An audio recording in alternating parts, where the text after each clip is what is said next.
ಅನಾಮಿಕ ವ್ಯಕ್ತಿ ಧರ್ಮಸ್ಥಳ ಪರಿಸರದಲ್ಲಿ ನೂರಾರು ಶವಗಳನ್ನು ನನ್ನಿಂದ ಒತ್ತಾಯಪೂರ್ವಕವಾಗಿ ಹೆದರಿಸಿ ಹೂಳಿಸಲಾಗಿದೆ ಅನ್ನುವ ಸ್ಟೇಟ್ಮೆಂಟನ್ನು ಕೊಟ್ಟಿದ್ದಾನೆ. ಆ ಅನಾಮಿಕ ವ್ಯಕ್ತಿಯನ್ನು ಕರೆದುಕೊಂಡು ಹೋಗಿ ಇವತ್ತು ಸ್ಥಳಗಳನ್ನು ಗುರುತಿಸಲಾಯಿತು. SIT ತನ್ನ ಕೆಲಸವನ್ನು ಶುರು ಮಾಡಿದೆ. ಇಡೀ ಪ್ರಕರಣದಲ್ಲಿ 2 ರೀತಿಯ ಗುಂಪುಗಳಾಗಿದ್ದಾವೆ. ಒಂದು ಗುಂಪು ಈ ಅನಾಮಿಕ ವ್ಯಕ್ತಿಯ ಬೆನ್ನಿಗೆ ನಿಂತಿರುವಂಥದ್ದು, ಈ ಹಿಂದೆ ಸೌಜನ್ಯಗಾಗಿ ನ್ಯಾಯ ಅನ್ನುವ ಹೋರಾಟವನ್ನು ಮಾಡಿದಂಥದ್ದು. ಇನ್ನೊಂದು ಗುಂಪು ಧರ್ಮಸ್ಥಳದ ಮಂಜುನಾಥ ಮತ್ತು ವೀರೇಂದ್ರ ಹೆಗ್ಗಡೆಯವರ ಕುಟುಂಬದ ಪರವಾಗಿ ನಿಂತಿರುವಂಥದ್ದು. 2 ಗುಂಪಿನವರನ್ನು ಒಂದು ಕಡೆ ಸೇರಿಸಿ ಚರ್ಚೆ ಮಾಡೋ ಪ್ರಯತ್ನ ನಾವು ಮಾಡ್ತಾನೇ ಇದ್ದೀವಿ. ನೆನ್ನೆ ನ್ಯೂಸ್ ಅವರ್ ಸ್ಪೆಷಲ್ನಲ್ಲೂ ಕೂಡ ಹೇಳಿದೆ, 9 ಜನರನ್ನು ನಾವು ಸಂಪರ್ಕಿಸಿದ್ವಿ. ಬನ್ನಿ, ಒಂದು ಚರ್ಚೆಗೆ ಬನ್ನಿ ಅಂತ. ಯಾರೂ ಕೂಡ ಬರೋದಕ್ಕೆ ಒಪ್ಪಲಿಲ್ಲ. ಇವತ್ತಿನ ಚರ್ಚೆಗೂ ಕೂಡ ವಕೀಲರಾದಿಯಾಗಿ ಅನೇಕರನ್ನು ಕರೆದ್ವಿ, ಯಾರೂ ಬರೋದಕ್ಕೆ ತಯಾರಾಗಲಿಲ್ಲ. ಇನ್ನೊಂದು ಗುಂಪಿನಿಂದ ಕೀರ್ತಿ ಅವರು ನಮ್ಮ ಜೊತೆಗಿದ್ದಾರೆ. ಎಸ್ ಕೀರ್ತಿ, ಇನ್ನೊಂದು ಗುಂಪಲ್ಲ, ನೊಂದ ಗುಂಪಾಗಿದ್ದೀವಿ ಅಷ್ಟೇ ಈಗ. ವಾಟ್ ಎವರ್ ಇಟ್ ಈಸ್, ಇಂಥದ್ದೊಂದು ಗಂಭೀರ ಆರೋಪ ಬಂದಾಗ ತನಿಖೆ ನಡೆಯಲೇಬೇಕು ಮತ್ತು ಪಾರದರ್ಶಕವಾಗಿ ನಡೀಬೇಕು. ನೂರಾರು ಶವಗಳ ಪೈಕಿ ಒಂದು ಶವ ಕೂಡ ಕೊಲೆಯಾಗಿದ್ದು ಮತ್ತು ಆ ಕೊಲೆಗೆ ಕನೆಕ್ಷನ್ ಇದೆ ಅಂತಂದರೆ ಆಗಬೇಕಾದ ಪ್ರಾಸೆಸ್ ಆಗಬೇಕು, ಶಿಕ್ಷೆ ಆಗಬೇಕು. ಅದರ ವಿಷಯದಲ್ಲಿ ಎರಡನೇ ಮಾತು ಇಲ್ಲ. ಎಕ್ಸಾಕ್ಟ್ಲಿ. ಎಸ್, ಇವತ್ತು 13 ಮಾರ್ಕಿಂಗ್ ಆಗಿದೆ. ಅವ್ರ ಲೆಕ್ಕದಲ್ಲಿ ಇನ್ನೂ 987 ಬಾಕಿ ಇದೆ. 13 ನಂಬರಿಂಗ್ ಆಗಿದೆ. ಟೋಟಲ್ 1000 ಕೇಸ್ ಅಲ್ವಾ? 1000 ಕೇಸ್ ಅಂತ ಯಾರು ಹೇಳಿದ್ರು? ಅಂದ್ರೆ ಒಂದು ವಿಡಿಯೋದ ಪ್ರಕಾರ, ಒಂದು ವಿಡಿಯೋ 1000 ಕೇಸ್ಗಳಿದಾವೆ. 13 ಆಗಿದೆ. ಚೀಪ್ ಡೇಟಾ ಇರುವ ದೇಶ ಇದು. 100 ಇದ್ದದ್ದು 500 ಆಗುತ್ತೆ, 500 ಇದ್ದದ್ದು 1000 ಆಗುತ್ತೆ. ಓಕೆ, ನಾವು ಆ ಕಂಪ್ಲೇಂಟಿಗೆ ಒಳಪಟ್ಟು ಮಾತಾಡೋಣ. ಆತ ಬರೆದಿರುವ ಇವತ್ತು ಏನು 13 ಪಾಯಿಂಟ್ಗಳು ಮಾಡಿದ್ದಾರೆ. ಅದರಲ್ಲಿ ನಮ್ಮ ಸುವರ್ಣ ರಿಪೋರ್ಟರ್ ಹೇಳ್ತಾ ಇದ್ದಂಗೆ 1-1.5 ಕಿಲೋಮೀಟರ್ ಒಳಗಡೆ ಹೋಗಿ ಹೂತಿರುವ ಜಾಗವನ್ನು ತೋರಿಸಿದ್ರು ಅಂತ. ನನಗೆ ಆಶ್ಚರ್ಯ ಆಗೋದು, ನನಗೆ ನೋ ಅಬ್ಜೆಕ್ಷನ್, ನೀವು ಹೇಳ್ದಾಗೇನೆ 100% ಆಗ್ಲಿ, ಏನಾಗಬೇಕು ತನಿಖೆಗಳಾಗುತ್ತೆ. SIT ಯಾವುದೇ ಮುಲಾಜ್ ನೋಡದೆ ತನಿಖೆ ತೋರಿಸಿದ ಪ್ರತಿ ಜಾಗವನ್ನು ಅಗಿಬೇಕು. ನಾನು ಹೇಳ್ತಾ ಇರೋದು ಅದೇ ಜಾಗ ಅಲ್ಲ. ಅವನಿಗೆ ಪಾಪ ಮರ್ತ್ ಹೋಗಿ 3 ಅಡಿ ಆ ಕಡೆ ಹೇಳಿರ್ಬೋದು, 3 ಅಡಿ ಈ ಕಡೆ ಹೇಳಿರ್ಬೋದು, ಸುತ್ತಮುತ್ತ ಆಗದು ಬಿಡ್ಲಿ, JCB ಹಾಕೊಂಡು ಸಿಗ್ಲಿ, ಅದು ಸೆಕೆಂಡ್ರಿ. ಬಟ್ ಸಿಕ್ಕ ಕೂಡಲೇ ಯಾರನ್ನೋ ಅಪರಾಧಿ ಸ್ಥಾನದಲ್ಲಿ ಇಡಬೇಡಿ ಅಂತ. ಅಲ್ಲಿ ಒಂದು ಶವ ಸಿಕ್ಕ ಕೂಡಲೇ ಇಲ್ಲ ನಾವ್ ಹೇಳಿಲ್ವಾ ನೋಡಿ ಅಲ್ಲಿ ಬಾಡಿ ಸಿಕ್ತು ಅಂತ. ಧರ್ಮಸ್ಥಳದಲ್ಲಿ ಸಾಕಷ್ಟು ಅನಾಥ ಶವಗಳು ಸಿಕ್ಕಿದೆ ಅಂತ ಧರ್ಮಸ್ಥಳದ ಗ್ರಾಮ ಪಂಚಾಯಿತಿಯ ಉಪಾಧ್ಯಕ್ಷರು ಅಫಿಷಿಯಲಿ ಪ್ರೆಸ್ ಮೀಟ್ ಮಾಡಿ ಹೇಳಿದ್ದಾರೆ.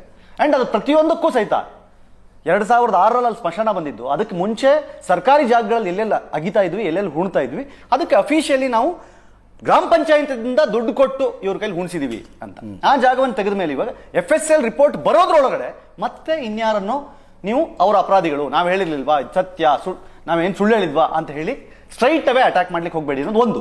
ಅಂಡ್ ಇದು ಧರ್ಮಸ್ಥಳದ ಒಂದು ವಿಚಾರದಲ್ಲ ನಾನು ಹೇಳ್ತಾ ಇರೋದು. ಈಗ ಕುಮಾರಧಾರದಲ್ಲೂ ಲಾಸ್ಟ್ 6 days ಬ್ಯಾಕ್ ಒಬ್ಬ ಆಂಬ್ಯುಲೆನ್ಸ್ ಡ್ರೈವರು ಇದರಲ್ಲಿ ಸುಬ್ರಹ್ಮಣ್ಯದಲ್ಲಿ ಸತ್ತೋದ್ರು, ಕುಮಾರಧಾರದಲ್ಲಿ ಸಿಕ್ಕಿ.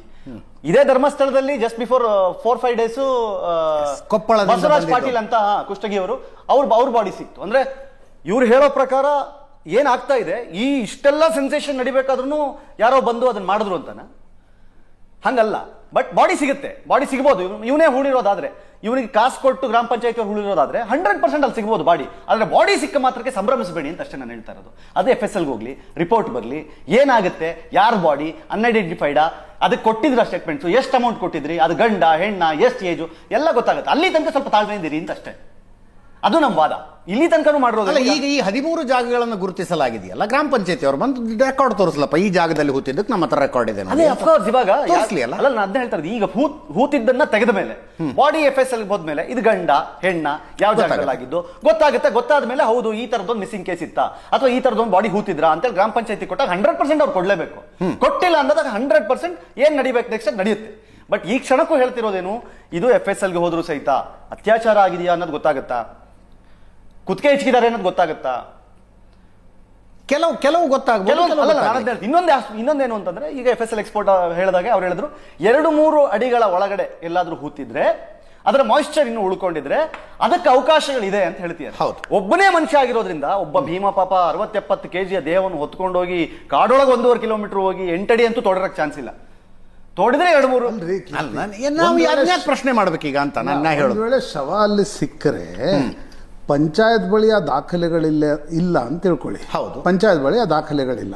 ಆವಾಗ ಭೀಮನ ಸ್ಟೇಟ್ಮೆಂಟ್ ಕರೆಕ್ಟ್ ಅಂತ. ಯಾವ ಶವ ಅಂತ ಅದೀಗ ಅದು FSL ಪ್ರಕಾರ ಅದರದ್ದು ಲಿಮಿಟೇಷನ್ಸ್ ಎಷ್ಟು ಅದು ಮುಂದಿನ ಭಾಗ. ಆದರೆ ಶವಗಳಲ್ಲಿ ದೊರಕಿದ್ರೆ ಪಂಚಾಯತ್ ಈಗ ಉಪಾಧ್ಯಕ್ಷರನ್ನು ಹೇಳಿಕೆ ಕೊಟ್ರಿ ಅಂತ ಹೇಳಿದ್ರಿ, ಪಂಚಾಯತ್ ಉಪಾಧ್ಯಕ್ಷರ ಬಳಿ ಎಲ್ಲಿ ಉಳಿಸಿದೀವಿ ಯಾರ್ದು ಉಳಿಸಿದೀವಿ ಅಂತಕ್ಕಂಥದ್ದು ದಾಖಲೆ ಇಲ್ಲ ಅಂತಂದ್ರೆ then it will be a big thing. Then it will be. Of Yes. course, then it will be. ಯಾಕಂದ್ರೆ ಅದು Then it ಯಾಕೆ will be. ಅಲ್ಲಿ ಯಾಕೆ ಬಂತ ಶವಗಳು, ಅದು ಗಂಡು ಹೆಣ್ಣು, ಅದು ಹೇಗೆ ಕೊಲೆ ಆಯಿತು ಅಂತಕ್ಕಂಥದ್ದು ಬಿಟ್ಬಿಡಿ ಒಂದು ಕ್ಷಣ. ಬಟ್ ಸಮಥಿಂಗ್ ಹ್ಯಾಸ್ ಹ್ಯಾಪನ್ಡ್ ಅಂತಕ್ಕಂಥದ್ದು ಪ್ರೂವ್ ಆಗುತ್ತೆ. If it is not given, ನಾನು ಹೇಳ್ತಾ ಇರೋದು ಹೌದಪ್ಪ, ಈ ಜಾಗದಲ್ಲಿ ಸಿಕ್ಕದ ಮೇಲೆ 100% ನೆಕ್ಸ್ಟ್ ಪಂಚಾಯತಿಗೆ ಹೋಗ್ಲೇಬೇಕು, ಹೋಗ್ತಾರೆ. ಹೌದು. ಪೊಲೀಸ್ ಸ್ಟೇಷನ್ ಅದ್ರ ರೆಕಾರ್ಡ್ ಇದೆಯಾ ಕೇಳ್ತಾರೆ, ಯಾಕಂದ್ರೆ ಪೊಲೀಸ್ ಸಮ್ಮುಖದಲ್ಲೇ ಪೊಲೀಸರಿಂದ ಇವ್ರಿಗೆ ಪತ್ರ ಬಂತು, ಪತ್ರ ಬರೆದ ಮೇಲೆ ಇವರು ಅದಕ್ಕೆ ದುಡ್ಡು ಕೊಟ್ಟು ಹುಣಿಸಿದ್ದಾರೆ ಅಂತ ಅಂದ್ಮೇಲೆ ಅಫ್ಕೋರ್ಸ್ ಅಲ್ಲಿ ಇದ್ದೇ ಇರಬೇಕು ದಾಖಲೆಗಳು. ಅಂಡ್ ನಾನು ಹೇಳ್ತಾ ಇರೋದು ಅಲ್ಲಿ ಇವಾಗ ಎಷ್ಟೋ ನಂಬರ್ಸ್ಗಳು ಹೇಳ್ತೀರಾ, XYZ ನಂಬರ್ಗಳನ್ನು ಹೇಳ್ತಾ ಇದ್ದಾರೆ. ಬಟ್ ಪಂಚಾಯತ್ ಅವ್ರು ಕಾಡಲ್ಲಿ ಯಾಕೆ ಉಳಿಸ್ತಾರ್ರಿ? ನನಗೆ ಅರ್ಥ ಆಗದೆ ಎಕ್ಸ್ಪ್ಲನೇಷನ್ 2006 ಸ್ಮಶಾನ ಸ್ಯಾಂಕ್ಷನ್ ಸ್ಯಾಂಕ್ಷನ್ ಆಗಿದೆ. 2006 2002 ಮಾರ್ಕಿಂಗ್ ಆಯ್ತು, ಪ್ಲೇಸ್ಮೆಂಟ್ 2006 ಸ್ಯಾಂಕ್ಷನ್ ಆಯ್ತು. ಅಲ್ಲಿಯವರೆಗೂ ಅರಣ್ಯದ ಒಳಗೆ ಕಾಡಿನಲ್ಲಿ ಗವರ್ಮೆಂಟ್ ಜಾಗದಲ್ಲೇ ಉಳ್ತಾ ಇದ್ದಿದ್ದು. ಪಂಚಾಯತ್ ಬಳಿ ಆ ದಾಖಲೆಗಳಿವೆ, ಪಂಚಾಯತ್ 100% ಇದೆ ಅಂತ ಹೇಳ್ತಾರೆ ಅವರು, ಇದೆ ಅಂತ ಹೇಳ್ತಾರೆ. ತಗೊಂಡ್ಬರ್ಲಿ ದಾಖಲೆಗಳನ್ನು. ಎಕ್ಸಾಕ್ಟ್ಲಿ. ಈಗ ಈತ ಮಾರ್ಕ್ ಮಾಡಿದ 13 ಜಾಗಗಳು, ಇವತ್ತು ಮಾರ್ಕ್ ಮಾಡಿರೋ 13 ಜಾಗಗಳಿದಾವಲ್ಲ, ಚೆಕ್ ಬಂದಿ ಇದೆಯಂತೆ. ಚೆಕ್ ಬಂದಿ ಪ್ರಕಾರ ತೋರಿಸ್ಲಿ, ನೋಡಿ ಇದು ಇಲ್ಲಿ ಹೂತಿರೋದು ಅಧಿಕೃತವಾಗಿ ಹೂತಿರೋದು ನಮ್ಮ ಹತ್ರ ದಾಖಲೆ ಇದೆ ಅಂತ ತೋರಿಸ್ಲಿ. ಅದೇ ನಾವು ಜಸ್ಟ್ ಈ ಪ್ರೋಸೆಸ್ ಆಗಿದೆ, ಈ ಪ್ರೋಸೆಸ್ ಆದ್ಮೇಲೆ SIT ಅವರು ಅಲ್ಲಿಗೆ ಹೋಗ್ಬೇಕು, ಎಸ್ ಅವರನ್ನೇ ಕಳಿಬೇಕು, ಅವರನ್ನೇ ಕರಿಬೇಕು. ಎಸ್. ಸೊ ಅಷ್ಟು ಕಾನ್ಫಿಡೆಂಟ್ ಆಗಿ ಅವ್ರು ಪ್ರೆಸ್ ಮೀಟ್ ಮಾಡಿ ಹೇಳಿದಾರೆ ಅವತ್ತಿನ ದಿನ, ಹೌದು ಇಷ್ಟು ಹೆಣಗಳಾಗಿದೆ, ಇಷ್ಟು ಸತ್ತಿದ್ದಾರೆ, ಯಾವ್ದು ಸಿಕ್ಕಿಲ್ಲ, ಅದಕ್ಕೆ 10 ದಿನ ಕಾದಿದೀವಿ, ಪೇಪರ್ ಅಲ್ಲಿ ಕೊಟ್ಟಿದೀವಿ ಆಡು, ಅದೆಲ್ಲ ಆದ್ಮೇಲೆ ಯಾರು ಬರದೇ ಇದ್ದಾಗ ನಾವು ಅದನ್ನ ಹುಳ್ತೀವಿ. ಯಾಕೆ ಹುಳ್ತೀವಿ ಅಂತಂದ್ರೆ ನಾಳೆ ದಿನ ಯಾರಾದ್ರೂ ಬಂದು ಕೇಳಿದ್ರೆ ಇದು ನಮಗೆ ಸಂಬಂಧಪಟ್ಟವ್ರು ಯಾರೋ ಮಿಸ್ ಆಗಿದ್ರು ಅಂತಂದಾಗ ಅದಕ್ಕೆ ಸಂಬಂಧಪಟ್ಟ ಚಹರೆಗಳು ಮ್ಯಾಚ್ ಆದ್ರೆ ಮತ್ತೆ ಅವರ ಅಟ್ಲೀಸ್ಟ್ ಅವರ ಲಾಸ್ಟ್ ರೈಟ್ಸ್ ಧಾರ್ಮಿಕ ಪದ್ಧತಿ ಹೂಳಿದ್ದನ್ನ ತೆಗೆದುಕೊಡ್ತೀವಿ ಅಂತ. ಎಸ್. ಸೊ ಹಾಗಾಗಿ ಅಲ್ಲಿ ತನಕ ಬರ್ಲಿ. ಅದರ ಜೊತೆಗೆ ನೀವು ಯಾರಿಗೋ ಕನೆಕ್ಟ್ ಮಾಡಬೇಡಿ. ಕೆಲವು ಸಲ ಕ್ರಾಸ್ ಫೈರಿಂಗ್ ಅಲ್ಲಿ ಬರಬೇಕಾಗತ್ತೆ. ಈಗ ನಾವಿರುವ ಹುದ್ದೆ, ನಾವು ಕೆಲಸ ಮಾಡ್ತಾ ಇರುವ ರೀತಿಗೆ ಕೆಲವು ಸಲ ನಮ್ಮದೆಲ್ಲ ತಪ್ಪಿಗೆ ಏಟ್ ಬೀಳ್ತಾವಪ್ಪ, ಅಲ್ವಾ? Collateral damage. ಈಗ ನಂದೇನೂ ಇರಲಿಲ್ಲ ಇದರಲ್ಲಿ, ಯಾಕೆ ನನ್ನ ಮೇಲೆ ವಾಗ್ದಾಳಿ ನಡೆಸ್ತಾ ಇದ್ದೀರಿ ಅಂತಂದ್ರೆ ಸುವರ್ಣ ನ್ಯೂಸ್ನ ಎಡಿಟರ್ ಆಗಿ ಸ್ವಲ್ಪ ನೋನ್ ಫೇಸ್ ಆಗಿ ಕೂತ್ಕೊಂಡಿರೋದಕ್ಕೆ ಇದಾಗದೇ ಇದು. ಅದನ್ನ ಅಕ್ಸೆಪ್ಟ್ ಮಾಡ್ಕೋಬೇಕಾಗತ್ತೆ ಕೀರ್ತಿ, ಮಾಡ್ಕೋಬೇಕಾಗತ್ತೆ. That is just a bad time ಅಷ್ಟೇ.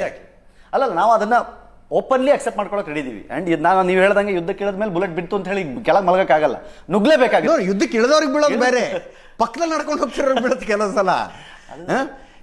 ದೇವರ್ there in a wrong time at a wrong place. Cross firing ಅದು. ಕೆಲವು ತೇಜೋವಧೆಗಳು, ಕೆಲವೊಂದಷ್ಟು ಆರೋಪಗಳನ್ನು ಹೊತ್ಕೊಳ್ಳೋದು. ನಮಗೆ ಆರೋಪಗಳು, ತೇಜೋವಧೆಗಳು ಅದೇನು ಸಮಸ್ಯೆ ಇಲ್ಲ. ಆದ್ರೆ ಸೈದ್ಧಾಂತಿಕವಾಗಿ ಅದು ಒಂದು ವಿಚಾರವಾಗಿ ಮಾತಾಡಬೇಕಾದ್ರೆ ಅದೇ ವಿಚಾರವಾಗಿ ನಮ್ಮ ಜೊತೆಗೆ ಎಷ್ಟೇ ನಾನು ಹೇಳ್ತಾರೆ ಅಂದ್ರೆ ಇವತ್ತು ಸುಮ್ಮನೆ ನೀವು ಬಂದಿದ್ದೀರಿ ಅಂತ ಕೇಳ್ತೀನಿ. ಈ ನೀವು ಸೋಷಿಯಲ್ ಮೀಡಿಯಾಗಳಲ್ಲಿ ಮಾತಾಡ್ತಾ ಇರ್ತೀರಲ್ವಾ, ಇದರಲ್ಲಿ ಏನ್ ಸೈದ್ಧಾಂತಿಕ ಇದೆ ಹೇಳಿ ನನಗೆ? ಅಲ್ಲ, ಸೋಷಿಯಲ್ ಮೀಡಿಯಾದಲ್ಲಿ ಸೈದ್ಧಾಂತಿಕ ಕೇಸರಿ ಒಬ್ಬ ವ್ಯಕ್ತಿ ಅನಾಮಿಕವಾಗಿ ಬಂದಿದೆ. ಈಗ ನೀವು ಅದನ್ನು ಸೈದ್ಧಾಂತಿಕವಾಗಿ ಪರ ವಿರೋಧ, ಬರೀ ನಿಮಗಷ್ಟೇ ಅಲ್ಲ, ವಿರೋಧ ಇದ್ದವ್ರಿಗೂ ನನ್ನ ಪ್ರಶ್ನೆ ಇದೆ. It's A very simple case ರೀ. ಅನಾಮಿಕ ಒಬ್ಬನು ಬಂದಿದ್ದಾನೆ, SIT ತನಿಖೆ ನಡೀತಾ ಇದೆ. ಇನ್ನು ತನಿಖೆಯ ರಿಪೋರ್ಟ್ಸ್ ಬರುವವರೆಗೂ ನೀವು ಜಂಪ್ ದಗನ್ ಮಾಡ್ತೀರಿ, ಅವರು ಜಂಪ್ ದಗನ್. ಇಲ್ಲ ಎಕ್ಸಾಕ್ಟ್ಲಿ ಸರ್, ನಾನು ನಿಮ್ಗೆ ಹೇಳಿದ್ದಕ್ಕೆ ಒಪ್ಕೋತೀನಿ. ನನ್ನ ಕಳೆದ 2 ವಿಡಿಯೋಗಳಲ್ಲಿ ನನ್ನ ವಾದ ಇದೆ, ದಯವಿಟ್ಟು ಇದು ಕಂಪ್ಲೀಟ್ ಆಗೋ ತನಕ, SIT ವರದಿಗಳು ಬರೋ ತನಕ, ಇದಕ್ಕೊಂದು ವರ್ಡಿಕ್ಟ್ ಬರೋ ತನಕ ಸುಮ್ಮನಿದ್ ಬಿಡಿ. ಯಾಕೆ ಜನರನ್ನ ವಿಡಿಯೋ ಮಾಡ್ಬಿಟ್ಟು ಬ್ಲೈಂಡ್ ಆಗಿ ಹಿಂಗೆ ಆಗಿದೆ, ಇಷ್ಟೊತ್ತಿಗೆ ಆಗಿದೆ, ಇದೇ ಕಾರ್ ನಂಬರು, ಇದೇ ಕಲರ್ ಗಾಡಿ, ಇಷ್ಟೊತ್ತಿಗೆ ಮಾಡಿದ್ರು, ಹಿಂಗೆ ಉಳಿದ್ರು. ಕೆಲವೊಂದು ಹಾಸ್ಯಾಸ್ಪದವಾಗಿ ನಡೀತಾವ್ರೆ. ನಾನು ಹೇಳದ್ನಲ್ಲ, ಮಂಗೇನ್ ಕೈಯಾಗ ಮಾಣಿಕ್ಯ ಸಿಕ್ಕಂಗೆ ಇಂಟರ್ನೆಟ್ ಫೋನ್ ಸಿಕ್ಕಾಗ ಇಂಥವು ಆಗ್ತವೆ. ಬಟ್ ಪ್ರಜ್ಞಾವಂತರು ಅಂತಿರುವಂಥವ್ರು ಸತ್ಯ ಯಾವುದು ಸುಳ್ಳು ಯಾವುದು ಅಂದ್ರೆ ಕಾಮನ್ ಸೆನ್ಸಿನ ಪ್ರಶ್ನೆಗಳನ್ನು ಮನಸ್ಸಿನಲ್ಲಿ ಕಾಮನ್ ಸೆನ್ಸಿನ ಪ್ರಶ್ನೆಗಳು ಮನಸ್ಸಿನಲ್ಲಿ ಹುಟ್ಕೋಬೇಕಪ್ಪ. ಇದು ಹೆಂಗ್ ಸಾಧ್ಯ, ಇದಾಗಿರೋದಕ್ಕೆ ಸಾಧ್ಯನಾ ಅನ್ನೋ ಕಾಮನ್ ಸೆನ್ಸಿನ ಪ್ರಶ್ನೆಗಳು ಹುಟ್ಕೊಳ್ಬೇಕು. ಈಗ ಮಾಲಗತ್ತಿಯವರು ಹಿರಿಯ ನಿವೃತ್ತ ಪೊಲೀಸ್ ಅಧಿಕಾರಿಗಳು, ಅವರು ಜಡ್ಜ್ಮೆಂಟ್ ಕಾಪಿ ಓದಿದ್ದೀನಿ ಅಂದ್ರು. ಇನ್ವೆಸ್ಟಿಗೇಷನ್ ಓದಂಥ ರೀತಿಯನ್ನು ನೋಡ್ಬೇಕಲ್ಲ. ಕನ್ಫೆಷನ್ ಲೆಟರ್ ಇದೆ ಅದರಲ್ಲಿ, ಅದಲ್ಲ ಒಂದು ಕನ್ಫೆಷನ್ ಲೆಟರ್ ಇದೆ. ಕನ್ಫೆಷನ್ಗೆ ಮ್ಯಾಜಿಸ್ಟ್ರೇಟ್ ಮುಂದೆ ಯಾವುದೇ ರೀತಿಯಾದಂತಹ ಬೆಲೆ ಇರೋದಿಲ್ಲ.